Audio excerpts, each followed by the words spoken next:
各位网友，大家好，欢迎来到报明说。美国的泄密文件呢，给乌克兰的春季攻势泼冷水，说呢俄罗斯可能是越战越强。好，今天呢我们就说说这个话题。美国国防部的大规模泄密事件呢是愈演愈烈，军方在4月14号宣布，美国国民警卫队的一名21岁的年轻的士兵是罪魁祸首。他利用职务之便呢，接收到了这些文件，然后翻拍发在游戏网站的交流区。我们在前几天的节目中推测有可能是共和党方面打算找拜登的麻烦，特意安排人呢，选择了一批涉及乌克兰问题的机密文件发到了网上。4月14号，英国伯明翰大学国际安全教授沃尔夫在《亚洲时报》上发表分析文章，证实了我们的推测。他从这批文件中呢提取了一些关键信息，认为乌克兰战争短期内是打不出一个结果来的。西方反复炒作的乌克兰春季攻势恐怕也没有那个人力物力去发动。在这些秘密文件当中呢，美国军方认为乌克兰的任何反攻都不太可能成为战争的转折点，而且战争在2023年是打不完的，可能会持续很久。原因在于乌克兰主要还是在使用苏联时代的火炮装备，但是弹药呢已经用完了，而西方援助的装备交付缓慢不说，不断需要时间训练，炮弹的产能也不足，无法满足乌克兰方面的需求。其实这些情况呢，外界早就知道，美军文件提供了实锤的证据。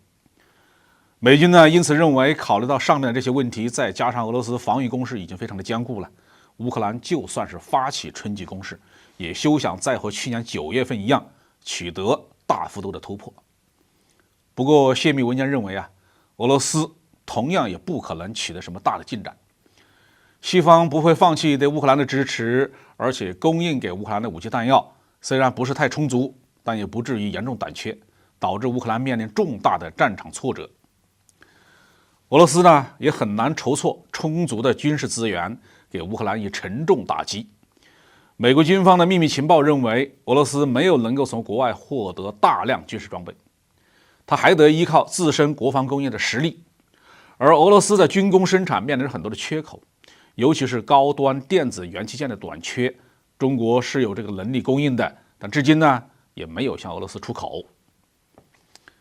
美国情报认为随着时间的推移，俄罗斯的军事能力会越来越强。俄罗斯的各类资源是比较丰富的，人力充足虽然西方通过禁运和制裁削弱了俄罗斯的经济，但是没有造成致命伤。普京牢牢控制着国家政权和安全机构，能够镇压各种颠覆活动，还能继续把战争打下去。沃尔夫教授说，这样的文件泄密让人们对西方宣传中的几个预设的条件产生了怀疑。首先是美国国会和公众大力支持乌克兰，其次呢是欧洲未必支持美国的对华政策，但在支持乌克兰方面是团结一致的。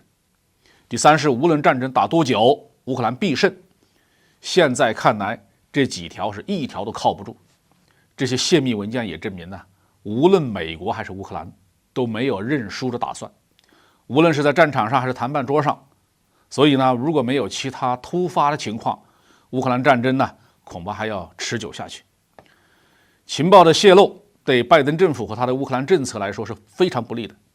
美国人从政客到民间，没有人喜欢漫长的战争。美国共和党一直在设法阻止对乌克兰的各种援助。这些机密泄露以后，共和党的理由就更加充分了。如果因为泄密再加上共和党的反对，拜登被迫削减了对乌克兰的援助，俄罗斯就会逐步占上风，最终会把乌克兰逼到谈判桌上，接受现状。那就意味着拜登执政4年期间，一场最大规模的赌博的失败。于是拜登就休想再拿下2024年美国的大选，